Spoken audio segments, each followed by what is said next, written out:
Hello guys, quick video for us to see some very important but basic alterations on OPG. This video was actually recently requested by one of the subscribers. So let's see if we can find caries and PDL space widening, periodontal ligament space widening on OPGs and some other basic alterations as well. Alright, so we have this OPG here, or half an OPG, and then we already seen that this is a young patient. So you can see the third molars with enlarged follicles, at least the upper one. And then we see some alterations here, so the position and the eruption of the second premolar here is not ideal. Pulp stones here, so these radiopaque areas suggestive of pulp stones. But then we want to know caries and PDL space widening. First, PDL space widening, this is a young patient, so the apices are still opened. Take a look at this. The apices are still opened. So don't confuse those two different diagnoses, okay?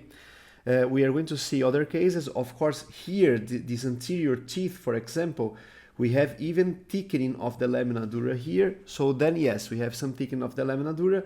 And then we have some periodontal ligament space widening even here, for example, for this canine. Let's see the caries. So I hope you guys were able to diagnose these caries here, of course, right? So we are seeing radiolucent, partially well-limited, homogeneous aspects suggestive of caries. That's how you need to describe, because the radiograph is not the definite diagnosis. Again, we already commented this on several videos, but it's always good to remember. The gold standard for caries diagnosis of occlusal caries is, of course, the clinical diagnosis by means of the ICD-10 classification.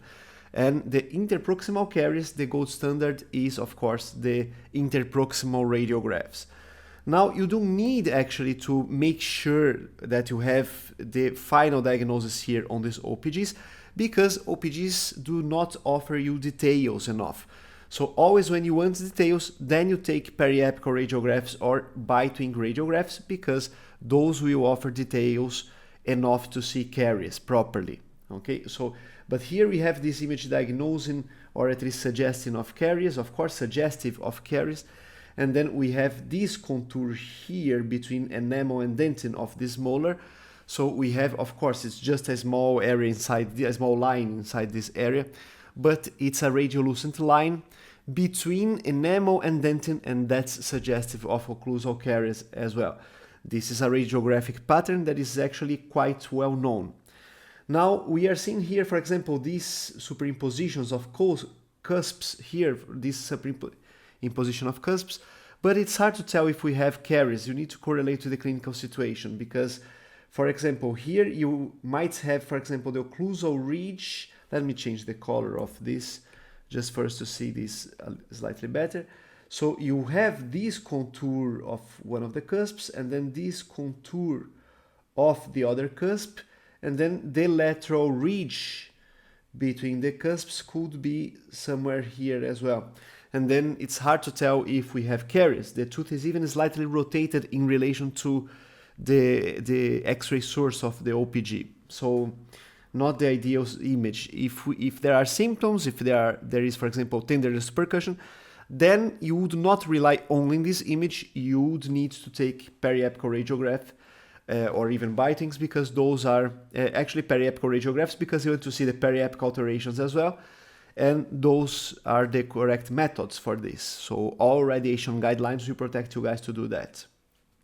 Okay, let's see other cases here. We have the other side actually of this OPG. And let's see this. We have also this line between enamel and dentin for the second molar here.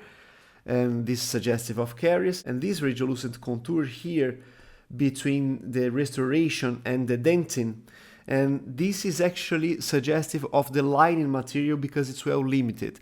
So maybe there's a radiolucent liner or lining material, and it's not actually caries. You know, you are seeing the contour of the dentin underneath the restoration properly.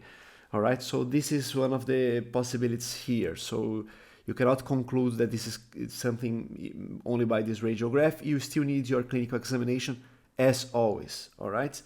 The other teeth, you have a lot of superimpositions of interproximal surfaces, and everything. The third molar with enlarged follicle, the upper one is there as well. Okay, let's see another case here. And this case, I will actually turn on the Apple Pencil again because it's actually quite an interesting case with some alterations. All right, so we do have caries, and I hope you guys realized here, all right, interproximal caries, not cervical burnout. Here we have an overhang of this restoration, and then of course you need to check this. This requires treatment, this situation of the mesial aspects of this restoration. And then we have this situation very similarly here, and of course requiring treatment as well, right? The image suggests that we have even root fractured here, and you know, this is not the ideal case, of course, right? And then we have periodontal ligament space widening here all over the place. Look at this. So this is even severe periodontal ligament space widening, not only in the apical area, but also contouring the roots, because it's too much aggression to this 2-1, to the upper left central incisor. It's not even root canal treated, but it's also supporting this huge fixed bridge, right? So we have this. Even in the root canal treated lateral incisor here, you do have a radiolucent contour suggestive of periodontal ligament space widening, severe one. Still maybe not a granuloma, maybe it's still healing after the endo, so you need to correlate as well with the history of the patient. Hope you guys liked, see you very soon.